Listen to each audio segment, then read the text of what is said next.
Shalom, praises to Yahweh, Ba'ashem Yahushua, Ba'ashem HaRakakadash.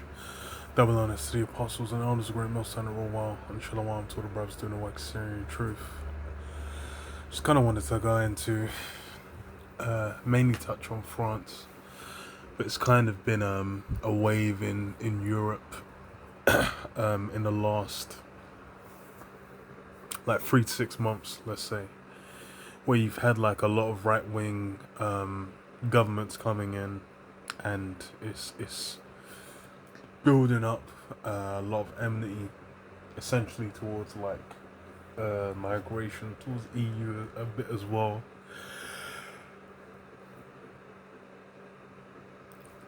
And the kind of mindset coming in has been more contentious, because like if you go back to like 2016, it's basically a similar kind of wave to where it petered off, but now kind of it's in Europe. It was like what's it called, Britain, where the Brexit vote went through in 2016, and then with that going through, that more or less pushed like a wave throughout the UK, where people got a lot more,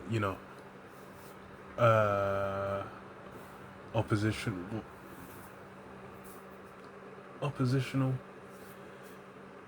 more or less. It increased like kind of hate crimes and whatnot. Basically switched up the mindset of the people to where they'll trying to say like, it's make Britain great again kind of mindset.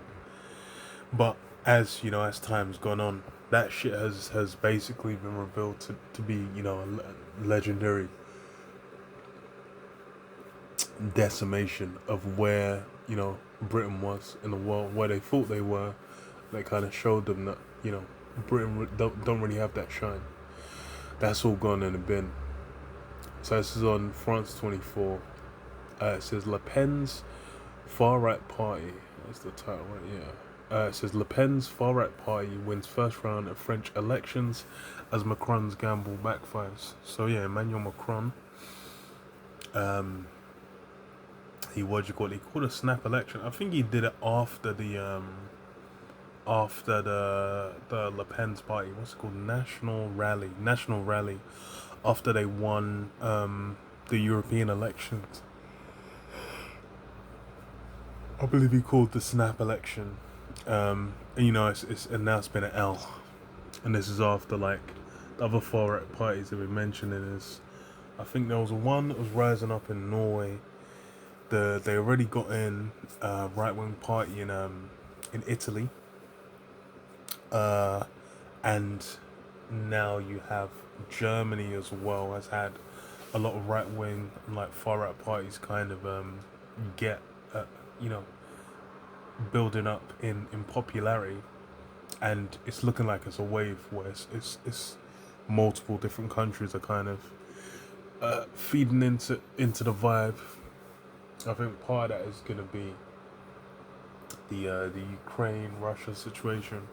Part of it's just gonna be general kind of disdain with the economy, because and lifestyle. The cost of living crisis has really been hitting for a minute, and the governments they had, if they ain't done shit, people like, yo, there needs to be a change. Same over here in the UK. In the UK, you've had Conservatives running for since like what, 2010, I think. Maybe 2009, 2010. Where you've had like Conservatives in power, and like since then they've kind of been able to just do as they will. It really just did seem like there was no, like they could just do whatever the fuck they wanted to do. But then once as essentially all the issues, lifestyle things that people are all the lifestyle things people have taken issue with over time, now they're just like, yo, we just need a shift up. But then so now you got this wave of shifting coming in, So I'm reading on a bit. It says Marine Le Pen's anti-immigrant national rally led a first round of voting on Sunday in exceptionally high-stakes elections that could put France's government in the hands of a far-right party for the first time since World War II. And yeah, that immigration, there's been like countless kind of clips and whatnot of,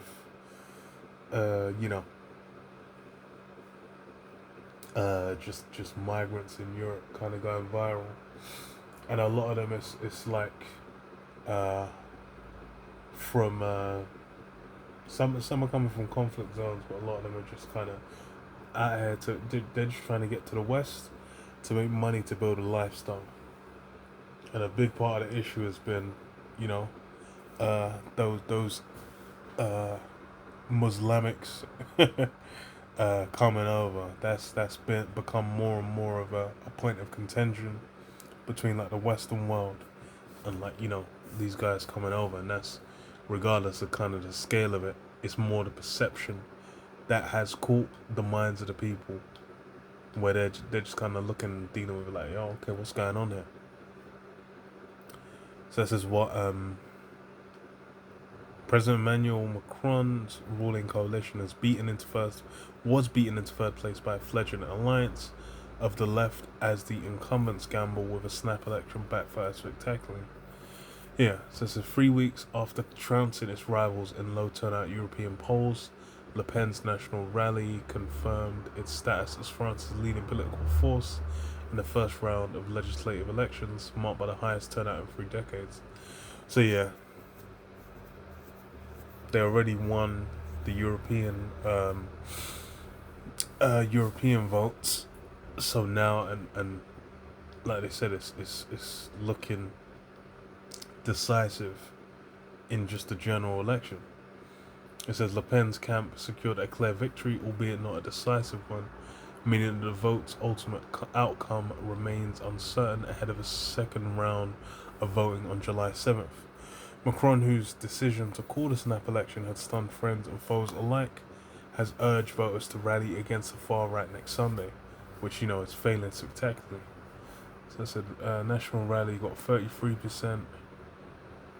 The other left-wing party got 28.1%, and then Macron's got 21%, and then like the other right-wing party, standard conservatives, I guess, got 10%.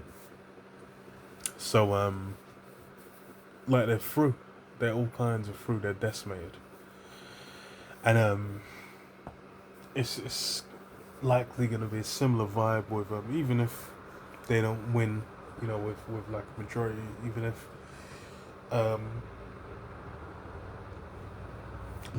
they don't do too much, it's basically just going to push the vibration out, just like with Brexit, man. I remember after Brexit happened, there was like a 200%, 210%, something like that increase in like hate crimes in the UK. You basically had that mindset pushed out where everyone was like that contentious mindset where they'll just end, where a bunch of people thinking like, yo, let me just deal with my own. And they're looking and it's like, yeah, you're not one of us kind of thing. But then yeah, these men are now looking like they're gonna get the W in this situation. But yeah, this is kind of the vibe they're pushing with it. So it says victory for RN for National Rally would lead to France's first far-right government since the Nazi-allied Vichy regime, capping an extraordinary turnaround for an extremist party that was co-founded by Le Pen's father, Jean-Marie, a Vichy supporter and convicted anti-Semite. Yeah, those are things that nowadays people don't give a flying fuck about in the slightest, and they really ain't gonna be giving a flying fuck about it. And that's kind of the vibration that's getting pushed in. Now it's that contention, and where people are thinking like, yo, my country and that. It's like in the UK. What's it actually? The UK's got a similar party as well. Actually, the Reform Party, which is like Nigel Farage, basically since like set up UKIP, which was kind of just like to get them out of out of the EU. So he succeeded in that. Then he set up like, what is it, the Brexit Party afterwards, and then kind of scarpered off. And now he's got like the Reform Party, where it's coming with that same mindset, where it's like the Britain first. They ain't really looking to fuck with, fuck with immigration, fuck with too many other people coming in and whatnot. And that's the vibration that's been pushed out, and people are resonating with it, because that's what's in the minds of the people. A lot of people thinking like, yo, fuck all this, let's just care about ours. And hey, it's a spirit, because that's the whole mindset. This, you know, really that's the bedrock of how people think in the Western world. They're more or less thinking, what's in it for me? But how can I benefit? How can I utilize situations to my own advantage? And that's they're just doing it on like a national scale, which you're now seeing manifest. People are gonna vibe with it. So I read this, Daniel 2:41. It says, "And whereas thou sawest feet and toes, part of pot's clay and part of iron." Yeah, so you go to the statue, which Nebuchadnezzar had the dream of the statue. Well, he had the dream that troubled him, but then what he was like, what, I ain't even gonna, like, the dream troubled me so much, I ain't even gonna tell man what the dream is so they can interpret it. These men have to interpret it, and gathered up all the wise men, and then said, like, you men are gonna have to interpret it and tell me what the dream was and interpret it as well. And then these men were all gonna get put to death, I believe, all the wise men, and Daniel was caught up in there. But then the Lord basically put the spirit on him.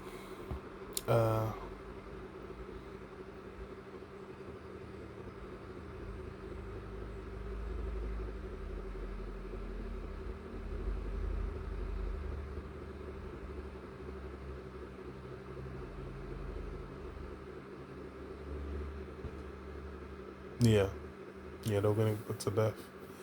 Then then what Daniel came through with the to recount the dream, and then the interpretation thereof, so that he could get understanding. And then the dream was basically the statue. He had the head of gold, chest and arms of silver, stomach of brass, legs of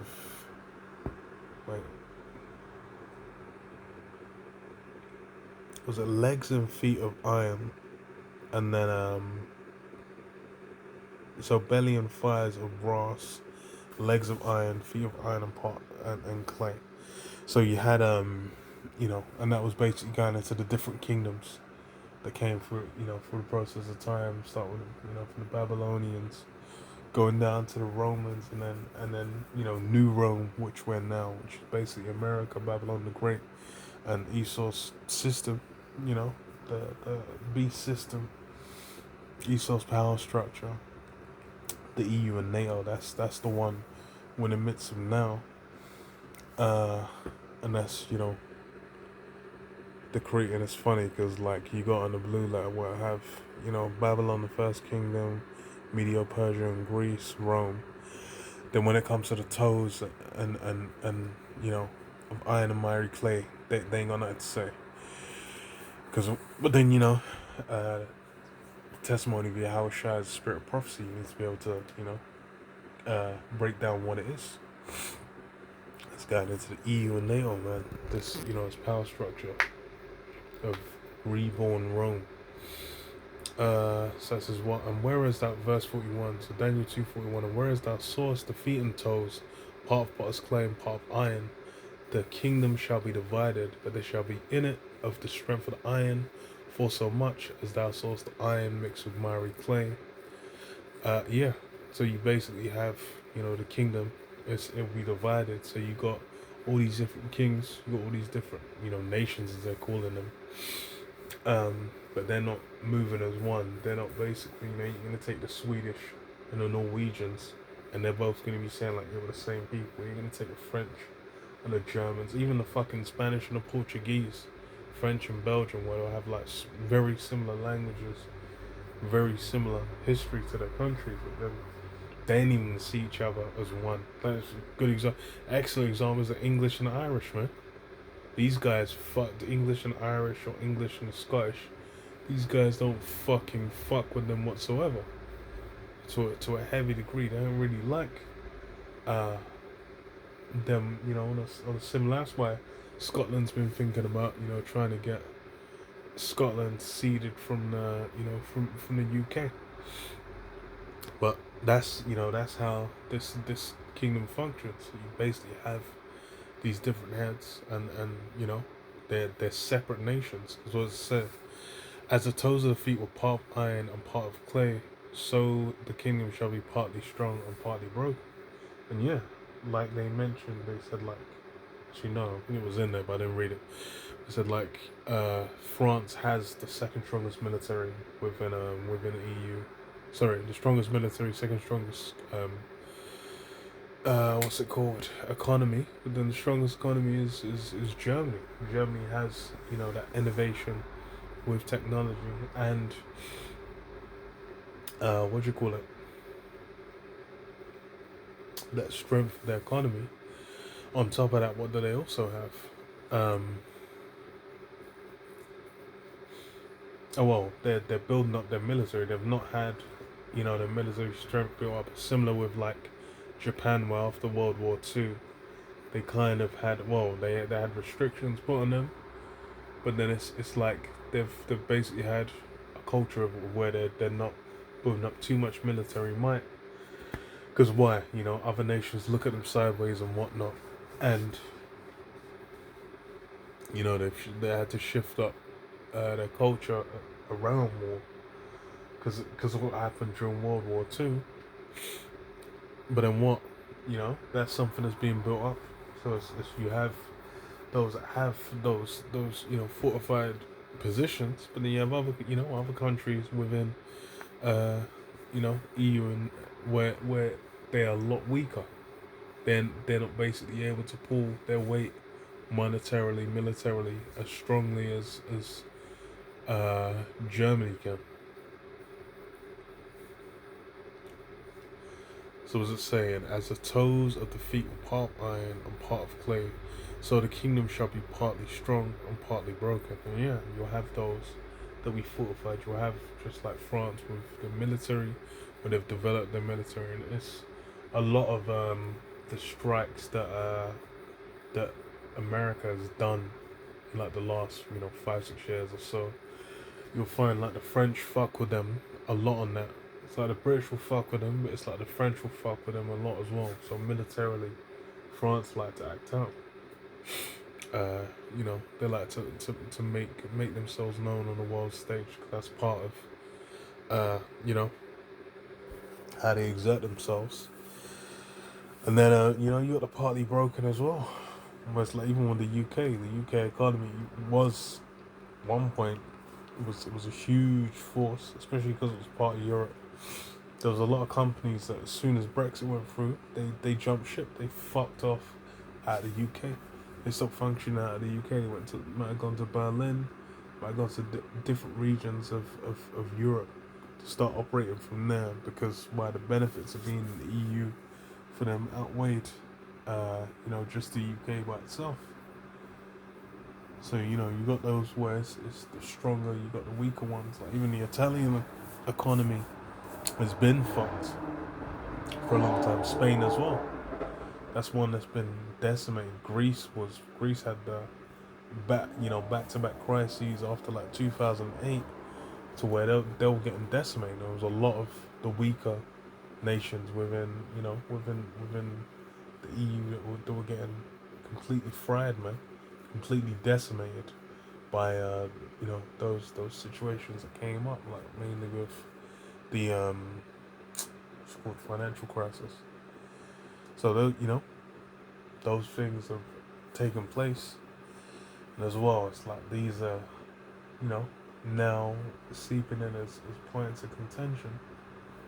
It's just like how nations now, these different nations are basically allowing themselves to be subject to the American military system. Uh, for a season, because that's what it's been prophesied and spoken of. They'll have they'll give themselves over to underneath that system, and then it will hit the point where it'll just be like, yo, nah, this ain't taking a run. That spirit's gonna be taken off them. Because what does it say? And where is that source? Iron mixed with miry clay.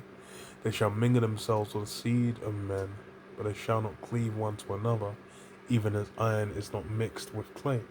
So yeah. Whereas that's why an iron mixed with clay, they'll not mingle. They're not going to be as one. They're not coming together as one nation. These guys ain't calling it. It's even with the Chinese, they have like different tribes and whatnot, different histories. But they at least will come, together underneath that, that Chinese to a greater extent than the way America works, or Europe especially. Europe is kind of like they try to make it work, but then people who really refer to themselves as English or French or Italian or Portuguese or Norwegian or Danish, they all thinking of themselves as, oh, we're just all as one. Which is why it's like, as these conflicts, as these scuffles, skirmishes, increase, the love of many will wax cold.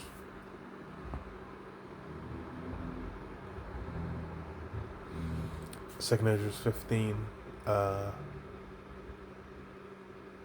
and 16 says, what? For there shall be sedition among men and invading one another. And yeah, that's what's being spoken of. Sedition among men, invading one another. That contention between these nations is going to hit a point to where what? There's going to be that big, just as you see with Russia, Ukraine, state of Israel and Palestine. Those conflicts are gonna brew up. They're gonna overflow. They're gonna just like you have a kettle on the stove, or you just like pour hot water on the stove, making pasta or whatever. You leave it on there too long, you forget about it. Just starts steaming, bubbling up, which leak all over and start burning up on the sides of the pot. That's how these things are gonna bubble over. All that so-called peace and amicability is going to be out the window. Especially as it's going to be combined with other crises like food, war, huge social upheaval. These things are also going to be impacted. Meanwhile, there's contention between nations. There'll be competition for those resources, right? Making sure you can eat.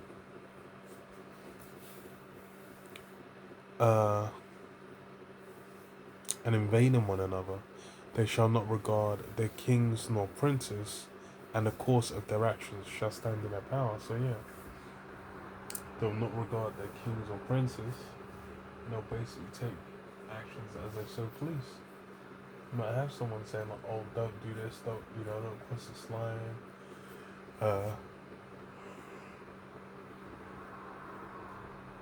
don't leave this area, don't, and then there are people just like, fuck this, I'm gonna do whatever the fuck I wanna do. This shit's too much. A man shall desire to go into a city and shall not be able. Yeah, so places are gonna be barred off, places are gonna be locked off, and be restricted from where you can navigate and go. But then what? For because of their pride, the city shall be troubled, the houses shall be destroyed, and the men shall be afraid. So yeah, all these different, cities built up where they're feeling lofty, they're feeling like, what they've achieved, there's no way this can go out. Now all that it's been confirmed, all that's coming to an end, where so-called amicability, peaceability, that's disintegrating.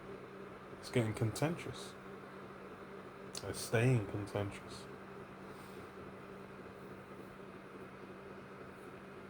And a man shall have no pity upon his neighbor, but shall destroy their houses with the sword and spoil their goods because of the lack of bread and for great tribulation. Yeah?